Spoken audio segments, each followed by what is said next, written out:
right, so we're going to jump over into Business Hub. Take a look at a few enhancements here.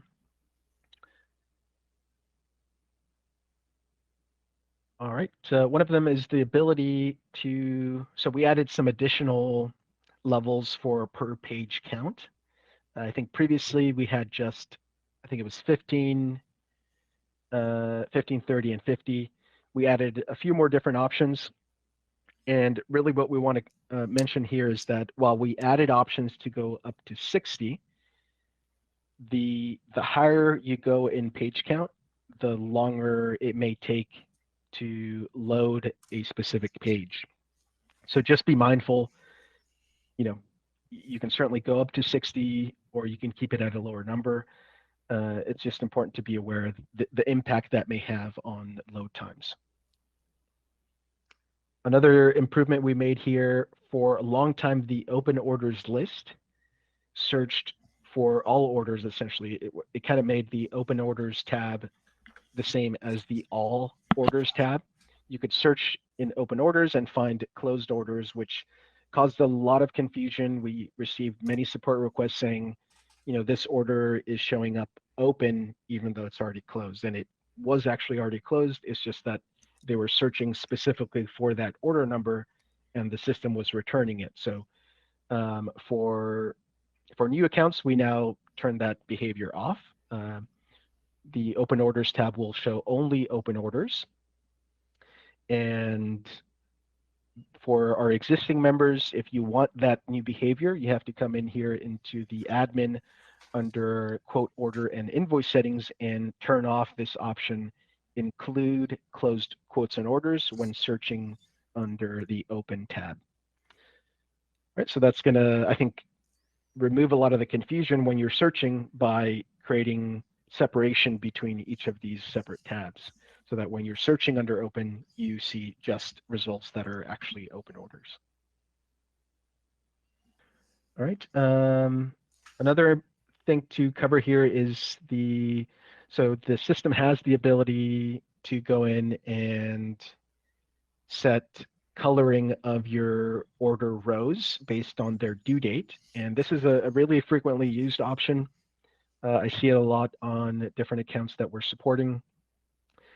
The enhancement that we made most recently was these icons that show whether an order has notes or whether an order has been downloaded or printed. Those were hard to see in cases where you set up a dark background. So we enhanced those icons to actually change to match the color of the text. One issue that I commonly see is we have members that change the background color but leave the text color unchanged. And so they end up with cases where the order information is actually really hard to see. So we want to make sure to highlight that in addition to changing your background color, you can change your text color as well as your link color. So make sure if you're going in and making those adjustments, set a contrasting color between your background and your text and links. That way that information is nice and easy to see here in your orders list. All right. We also improved the universal search. So we made quite a bit of enhancements based on user feedback. We added the ability to search by purchase order number. So in addition to orders or quotes, you can now search by purchase order as well. We also display the company names associated with customer accounts, both whether they're just text-based companies or actual company accounts. If it's a company account, that company name will be linked so that you can click on it and open that company account. And we also added the ability to search by inventory location.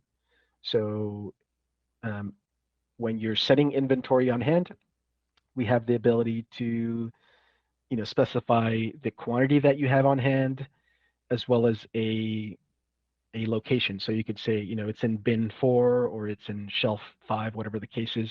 You can actually search by those location strings now, and that'll make it easy to see, which products are in a specific location.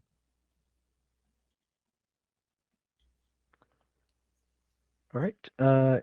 Here in Business Hub as well, another big improvement is the ability to see who on your staff made payments against an order.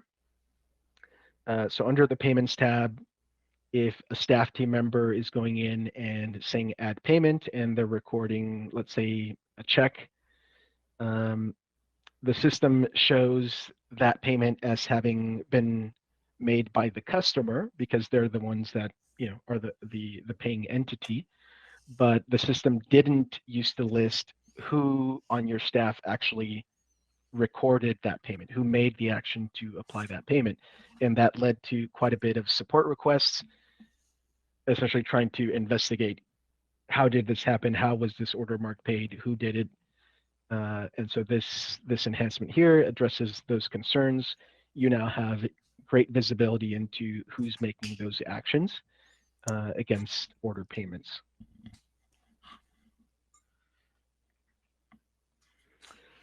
All right. Next up, we added the ability, we enhanced SanMar live ordering in a couple different ways. So we added live stock check at the time that you're creating a SanMar purchase order. We now check the inventory against specific SKUs to let you know which SKUs are out of stock with the supplier. And in the latest update, we also added the ability to give you status updates. So I think, Zach, you were mentioning previously you would only see whether the purchase order was sent, and now you get updates as far as whether that's been received or shipped or things like that. Yep, that's a great improvement. Another improvement here in Business Hub is the ability to apply price rounding.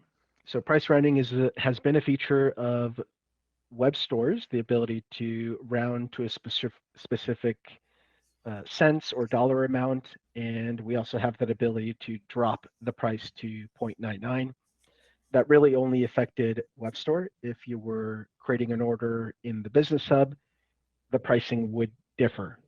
So we now have this option to also apply price rounding rules in Business Hub, which brings your pricing in line between the web store and Business Hub. All right, let's see. We're going to take a look at an enhancement to Freeform sizes.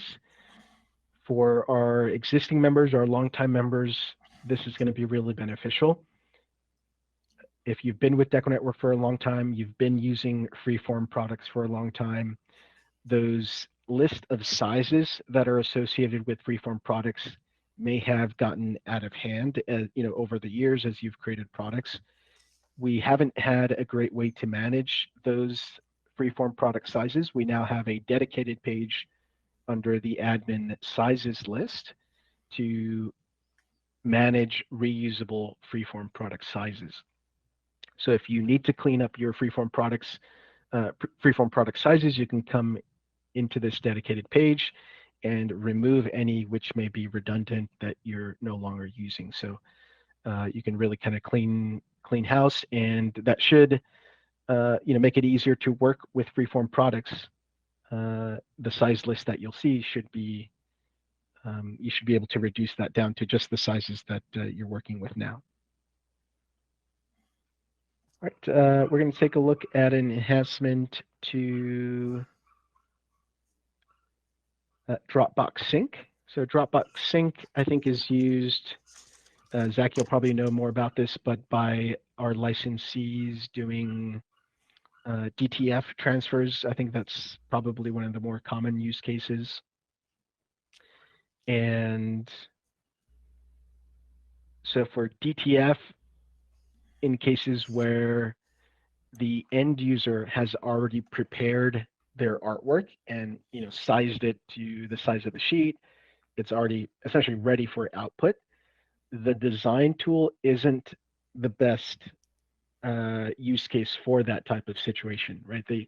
That file may be a massive file depending on the size of the transfer, and the DecoNetwork designer isn't necessarily optimized for single very large files. It's set up more for smaller design elements that will combine to make some design. So for those DTF options, we've been recommending the custom field option. And this enhancement brings those file attachments to Dropbox Sync so that you can output those directly into your, I suppose, your RIP software. Is that right, Zach? Yep.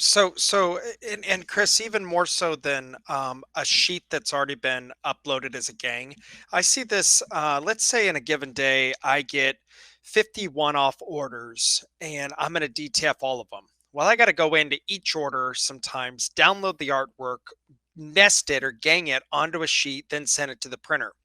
With this Dropbox capability, all of your orders for DTF could go into Dropbox, and then you can use a third-party software. I think CADLink is what is becoming very popular in the UK, and you can create an if and or statement. If it is DTF, throw it into here and naturally build a nest sheet. So it allows, again, CADLink is a third-party software. A lot of DTF printers use it. And one other thing, Chris, the Dropbox is a $10 add-on for any plan, correct? That's right. Okay. But yes, it will make DTF more efficient if you are getting a lot of one-off orders. And we do have a pretty good video on how that works. All right. So the next improvement we're covering, it's a pretty big one. I think, Zach, you'll agree, the ability to turn on a Wildcard SSL certificate for your global store domains.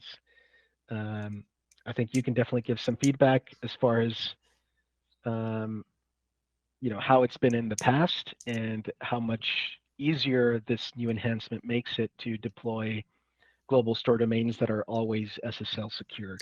So yeah, Chris, when we launch a new site, it has to have some type of domain name in it. And typically, until I start adding a global store subdomain, the default is going to be, for example, zachshirts.deco-apparel.com. But like one of my brand names is Printphase. So it could be zachshirts.printphase.com. The situation before this update was, in order for that domain name to have an SSL certificate and thus be HTTPS at the beginning and Google to like it and for it to look 100% secure, I had to manually type out the domain name within that site and then add the SSL certificate. Now with this, if I go into the DNS settings when I'm setting up the global store domain, and I believe it is an additional CNAME, it automatically applies that SSL certificate anytime I use that global store domain name for an affiliate site. This is a great update. It is not difficult to configure. If you can, and one of the things I really like about the global store domains, Chris, is that I can use an unlimited amount. So you can have one for schools, one for businesses. Any domain name that you own can be a global store domain. And again, if you configure the DNS settings for this wildcard, you're going to be able to make those new sites have an SSL certificate right off the bat. It's just it's less tricky than it kind of was before. Yeah, definitely. And yeah, we definitely want to make sure that our existing members are aware of this new functionality. I think for new people coming on, this is kind of their starting point, so they're automatically getting that benefit of having that functionality in there now. I do see a lot of cases of longtime DecoNetwork members that they don't have that functionality turned on because it wasn't available at the time that they set up their global store domains, and they would greatly benefit from going back and setting it up. So this is one that I would really kind of hammer home is, if you are using global store domains at all, come back into this section and click that SSL button next to each of your global store domains. Follow the instructions. Like Zach mentioned, it's a fairly straightforward process. It requires one additional CNAME record just to essentially verify that you own the domain. And you can deploy those wildcard SSL certificates, again, free of cost. through Let's Encrypt. So at no cost to you, you can get all of your sites SSL secured. So yeah, definitely good for our existing members to go back and revisit their configuration. Chris, will that retroactively update any of the domain names, websites that have already been launched, or is it just for the sites moving forward using that domain name?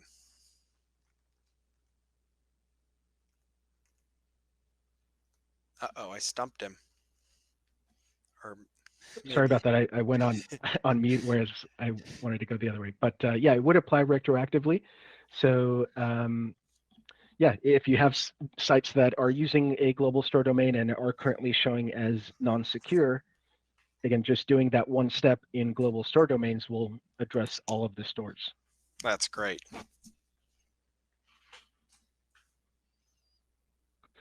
Cool. The last kind of old update that we're going to cover is the ability to crop or mask a production file along its custom area mask.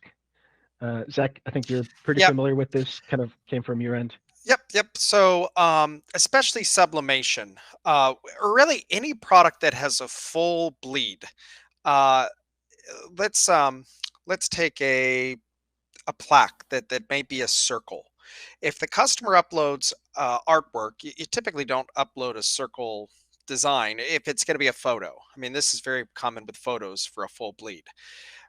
You really often want to crop that design to the shape of the decoration area, um, primarily for two reasons. One, if you print the image bigger than it needs to be, you're wasting money.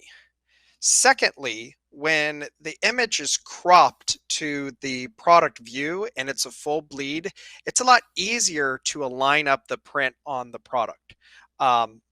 So working with some of our sublimation suppliers, we got this feedback. It really allows you to take the cropped view that if you're on the design tool, the artwork will crop to the bounding box of the decoration area.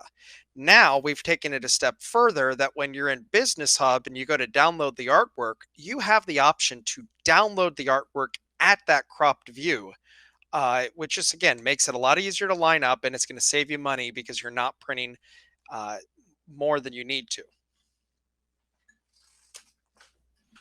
Right, you're essentially eliminating that excess that would normally get trimmed off anyway, right? So yeah, and the option is here under your production settings for every process. It's labeled apply area shape. So turning that on will make it so that the production files are cropped to a custom shape map if one has been applied. That has to be under the PNG file format, correct, Chris? That's right. Cool. Again, that's primarily I see for sublimation, or I mean, again, there's other processes. Anything that's going to be a full bleed product, that's when you're going to primarily see that used.